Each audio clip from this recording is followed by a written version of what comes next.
Oi, gente, tudo bom? Meu nome é Bianca, eu faço parte do grupo Integre Jovem da IBNU e eu vou estar dando continuidade aos nossos devocionais do livro do Timothy Keller, Gálata para vocês. Hoje a gente vai falar sobre o último capítulo do livro, que é o capítulo 13. Então, se essa é a primeira vez que você está encontrando nosso vídeo pela internet, eu aconselho você a estar procurando os outros capítulos, né, do 1 ao 12, para você estar sabendo exatamente o que foi falado antes do nosso capítulo de hoje.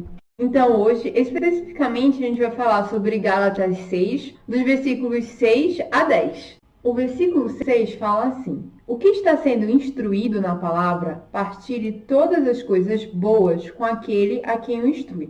É interessante esse ponto porque no versículo anterior, no versículo 5, ele fala que cada um deveria levar a própria carga. Então, ele estava ressaltando a importância da individualidade e da responsabilidade que cada um tem sobre seus próprios problemas e de levar a sua própria carga. E nesse outro versículo, ele fala sobre a gente estar partilhando, né? Ele está falando de você partilhar as coisas boas com a pessoa que está instruindo você. Então, na Bíblia, eles sempre tentam deixar esse contraponto. Todos nós somos responsáveis, né? Temos que levar nossa própria carga, nossos próprios problemas, mas também existe a necessidade da gente estar compartilhando a nossa vida com outras pessoas da nossa fé cristã. Esse versículo também pressupõe a ideia de discipulado, que é um conceito que eu gosto bastante, que é a ideia de a gente crescer na nossa caminhada cristã, sempre auxiliado e instruído por outra pessoa, de preferência alguém com um pouco mais de experiência do que nós. Então, quando ele fala para a gente compartilhar com a outra pessoa, aquele que o instrui, ele dá a ideia de que na igreja sempre existam pessoas para estar instruindo, não apenas os novos convertidos, mas também todas as pessoas da igreja.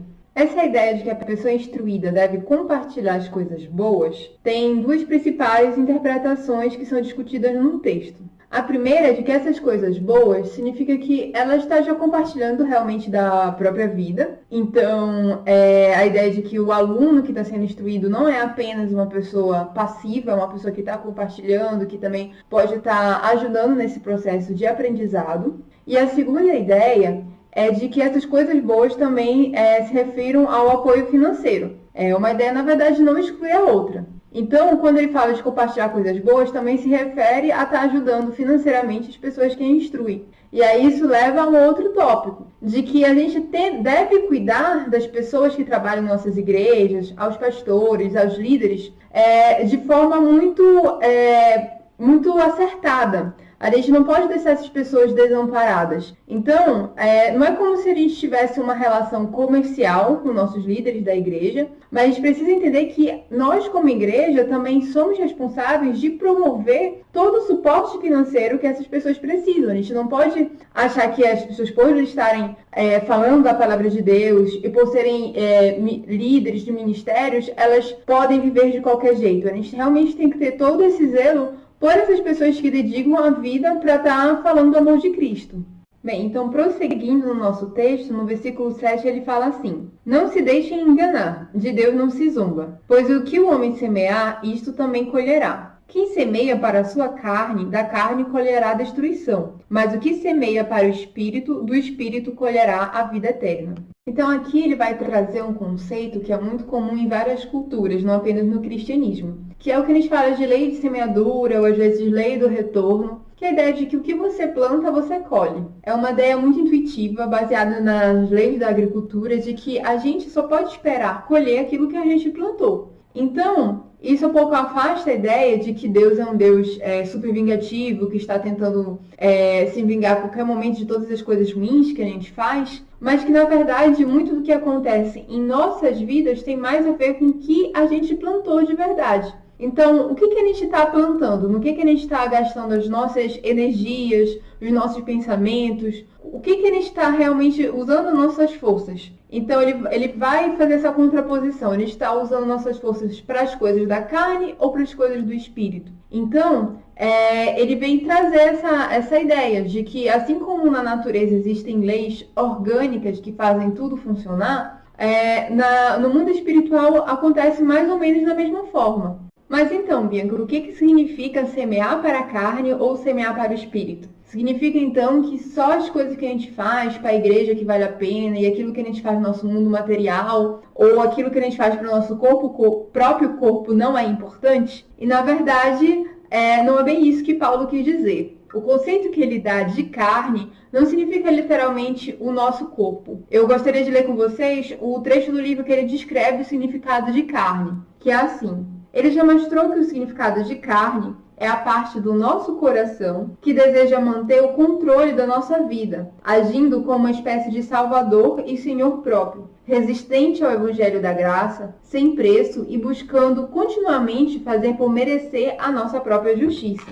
Então, na verdade, quando ele diz que você está semeando para a carne, não é a ideia que você está, cuidando do seu próprio corpo ou investindo na sua vida material. Na verdade, o que ele contrapõe a você estar semeando para o espírito é você estar atendendo os seus próprios desejos egoístas de tentar se salvar. Esse é um tema, inclusive, bastante recorrente em Gálatas, que é mostrar como que um homem é incapaz de salvar a si próprio. Então, toda vez que o homem tenta fazer isso, tenta confiar nas suas próprias forças, no seu próprio coração, na sua própria carne, para tentar se salvar, seja por obras, seja por suas atividades religiosas, na verdade, ele está tomando o lugar de Deus. E toda vez que o homem ele investe nesse tipo de situação, ou seja, de tentar a própria salvação, então o que ele vai colher é destruição, porque ele é incapaz de salvar a si próprio.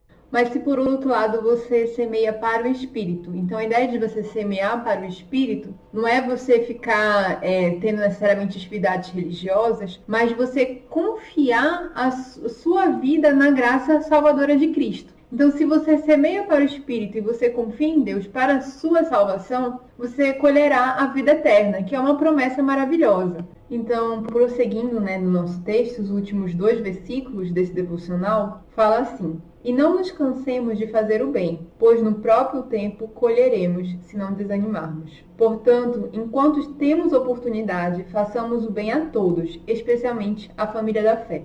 E nesse momento ele reforça essa analogia da colheita e fala para a gente não desistir de fazer o bem, mesmo que na hora que a gente esteja fazendo o bem, investindo em outras pessoas e cuidando dos outros, pareça que não está valendo muito a pena. Ele fala que no nosso próprio tempo nós colheremos o fruto daquilo que a gente conseguiu plantar. Então, uma pessoa que, por exemplo, não é muito acostumada com plantação ou então com jardinagem, pode ficar muito ansiosa para saber do resultado, quando é que tudo vai crescer. E a mesma coisa acontece na nossa vida espiritual, né? A verdade, a gente não tem noção de quando que a gente vai colher os frutos daquilo que nós plantamos. Mas ele insiste que a gente persevere em fazer um bem, mesmo que a curto prazo pareça que não está surtindo efeito. Porque a gente sabe que Deus que é o Senhor da colheita. Então tudo que a gente plantar na nossa vida espiritual vai ter resultado, porque é Ele que garante que vai dar certo. No final, ele termina falando que enquanto a gente tem oportunidade, é para a gente fazer o bem a todos. E esse enquanto a gente tem oportunidade é um texto muito forte, porque a gente não sabe até que ponto a gente vai poder ajudar outras pessoas, né? A gente pode ser acometido por alguma doença muito grave, ou alguma condição financeira de muito sofrimento, ou alguma outra situação em que a gente seja muito difícil de ajudar outra pessoa. Então ele fala, enquanto você tem a oportunidade, enquanto você pode ajudar o outro, ajude outra pessoa, você não sabe até quando isso vai durar. E aí depois, no final, ele ressalta, principalmente os da família da fé. Por quê? Por que a família da fé primeiro? Porque nós somos uma família em Cristo. Então, quando as outras pessoas olharem pra gente e ver o quanto que a gente está se ajudando e quanto que a gente vive numa comunidade sincera e verdadeira, eles vão também ver um pouco de Cristo em nós. Mas se por outro lado a gente deixa nosso irmão, da nossa própria fé, da nossa própria comunidade cristã, passando fome ou passando algum tipo de necessidade, eles vão olhar que tipo de cristianismo é esse, que espécie de família cristã deixa o seu próprio irmão necessitado. Então a gente primeiro precisa cuidar de nós, da nossa própria comunidade, mas sempre lembrando que nós devemos fazer o bem a qualquer pessoa. E o que eu gostaria que a gente estivesse refletindo nessa semana são principalmente 3 coisas. Primeiro, o que a gente está plantando para o nosso futuro? A gente está plantando principalmente no nosso espírito ou na nossa carne? né? O que a gente está querendo colher no nosso futuro. Segundo, a nossa vida que a gente tem hoje, né? As circunstâncias que a gente está vivendo nesse momento, elas são frutos de que decisões que a gente tomou no passado? Será que a gente esteve plantando corretamente? Ou talvez a gente esteja reclamando de alguma circunstância, mas que na verdade no passado a gente mesmo plantou o que a gente está colhendo hoje. E a última pergunta tem a ver com a oportunidade. Será que a gente está aproveitando todas as nossas oportunidades para estar fazendo o bem ao nosso próximo? Ou a gente está deixando passar as oportunidades e está vivendo de uma maneira egoísta apenas para os nossos próprios desejos? Então é isso que eu queria que vocês tivessem refletido essa semana. Se tiverem alguma coisa para falar sobre o assunto, podem estar comentando no nosso vídeo aqui abaixo. E até a próxima semana, que eu também vou estar com o próximo devocional. E que Deus abençoe a todos.